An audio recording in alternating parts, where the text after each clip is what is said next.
नमस्कार, मैं श्यामगिरी। आप देख रहे हैं टीएफडी इंडिया न्यूज 24। टीएफडी इंडिया न्यूज 24 में आप सभी दर्शकों का स्वागत है। प्रधानमंत्री मोदी तो दलदल में फंस गए और ऐसे फंसे हैं कि अब उन्हें कहते हैं ना, कुछ फंस जाए कहीं तो क्रेन बुलाना पड़ता है निकालने के लिए, खींचने के लिए।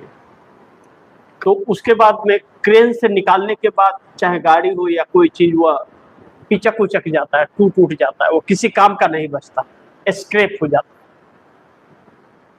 तो मोदी एक ऐसे दलदल में फंस गए हैं कि वह स्क्रैप हो गए, और स्क्रैप हो गए तो इसका मतलब सरकार दिल्ली में गिरेगी या फिर दूसरी सरकार बनेगी।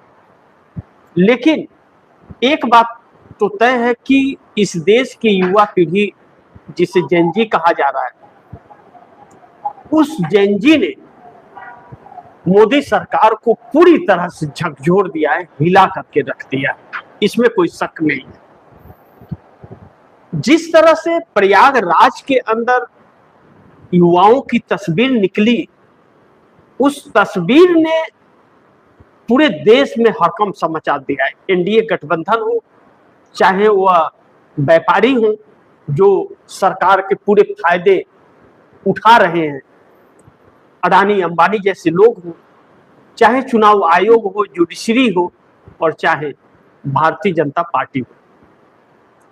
अब इन सब के बीच भारतीय जनता पार्टी के अंदर हड़कंप सी परिस्थिति है और आरएसएस बहुत चिंतित है। अब कहा यह जा रहा है कि मोदी, शाह और योगी, मोदी, अमित शाह और योगी, इन तीनों का इस्तीफा बहुत जल्द हो जाएगा, क्योंकि अब आरएसएस इन तीनों को हटाने की तैयारी में है। इसीलिए योगी का एक बयान आया है कि कल हटना है तो आज ही हटा दो, यानी कि सीएम की कुर्सी उनकी जा रही है। अमित शाह को लेकर के उपराष्ट्रपति, जो आरएसएस के संघी हैं, सीपी राधाकृष्ण, जो धनकर नहीं कर पाए वह सीपी राधाकृष्ण कर दिए कि संसदीय कार्य मंत्री किरण रिजिजू को बोले कि अमित शाह को बोलो, खबर दो आने के लिए, आकर के विपक्ष के सवालों का जवाब दे। किसी ने यह हिम्मत नहीं दिखाई अमित शाह के खिलाफ और मोदी के खिलाफ। धनकर ने थोड़ी हिम्मत दिखाई तो कुर्सी चली गई और लापता हो गए, आज तक लापता है। लेकिन सीपी राधाकृष्ण का कुछ नहीं बिगाड़ सकते। अमित शाह का इस्तीफा पक्का होगा, और मोदी चूंकि बोझ बन गए हैं तो मोदी के लिए भी वही चीज लागू हो रहा है। अब सवाल यह उठता है कि क्या सरकार गिर जाएगी दिल्ली में? चर्चा इसी पे बड़ी तेज है। लेकिन जेनजी ने मोदी सरकार को जो हिलाया है, बहुत से नेताओं के रातों की नींद उड़ गई है, क्योंकि अब वह पिछले 12 सालों से जिस तरह से नेता बर्ताव कर रहे थे वह अब नहीं चलेगा, और किसी भी नेता और किसी प्रशासन का खौफ अब इस युवा पीढ़ी में रह नहीं गया। वह सारे खौफ निकल गए हैं, क्योंकि उन लोगों ने डंडे भी खा लिए हैं, एफआईआर भी झेल लिए हैं और जेल भी हो लिए। तो अब इसके आगे कुछ बचता नहीं है, तो वो बेखौफ हो गए हैं। तो यह जब बच्चे बेखौफ हो गए तो यह नेता खौफ में जी रहे हैं कि कुर्सी जाने का, सरकार जाने का, मंत्री पद जाने का, और इनके काले चिट्ठे खुल के आ जाएगा। इस चीज का खौफ इन्हें सता रहा है। लेकिन ऐसे में बड़ी महत्वपूर्ण यह है कि चंद्रबाबू नायडू सातिर निकले। कहा जा रहा है कि अब चर्चा इस बात की हो रही है कि चंद्रबाबू नायडू समर्थन वापस ले लेंगे मोदी सरकार से। यह चर्चा अब बड़ी तेजी से चलने लगी है, और चंद्रबाबू नायडू समर्थन वापस ले लेंगे। तकरीब सब कुछ फाइनल हो गया है, इस तरह का बात कहा जा रहा है कि लमसम सब कुछ फाइनल है, बस ऐलान करना बाकी है। वह मुहूर्त कब आएगा, इस पर भी नजर डालेंगे, इस पर भी चर्चा करेंगे। लेकिन अब चंद्रबाबू नायडू इसलिए भी हो रहे हैं क्योंकि आरएसएस भी अब एनडीए गठबंधन के लोगों से बातचीत कर रहा है। नीतीश हो, नायडू हो, जयंत हो, अनुप्रिया पटेल हो, चिराग पासवान हो, जीतन राम मांझी हो, उपेंद्र कुशवाहा हो, देवी गौड़ा हो, बाकी के घटक दल हो, आरएसएस सक्रिय हो चला है, बातचीत कर रहा है।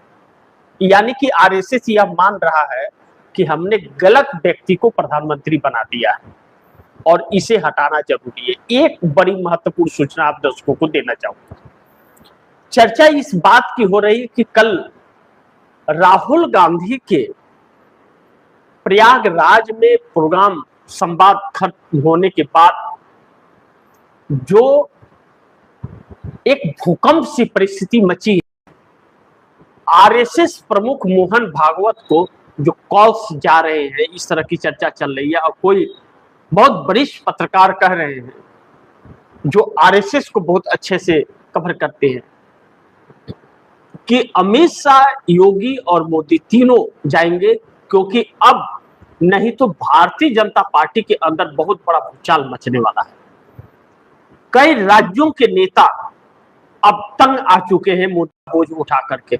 अब वह कतई मोदी का बोझ नहीं उठाना चाहते हैं, अन्यथा वह कहीं फील्ड में निकलने लायक नहीं बचेंगे अगर युवाओं का इसी तरह आक्रोश बढ़ता रहा तो अब मोदी को झेल नहीं पाएंगे। तो आप दर्शकों को मैं बताऊं, मैं 2-3 दिन पीछे के कार्यक्रम की अगर मैं बात करूं तो मैंने कहा था कि 15 अगस्त को नरेंद्र मोदी झंडा फहरा तो लेंगे, लेकिन अगला 15 अगस्त को झंडा फहराने के लिए लाल किले से नरेंद्र मोदी प्रधानमंत्री नहीं रहेंगे। नरेंद्र मोदी ने आप बैल मुझे मार वाली काम कर दिया है। इसकी कल्पना कभी इन्होंने नहीं की थी कि सत्ता इस कदर जाएगी।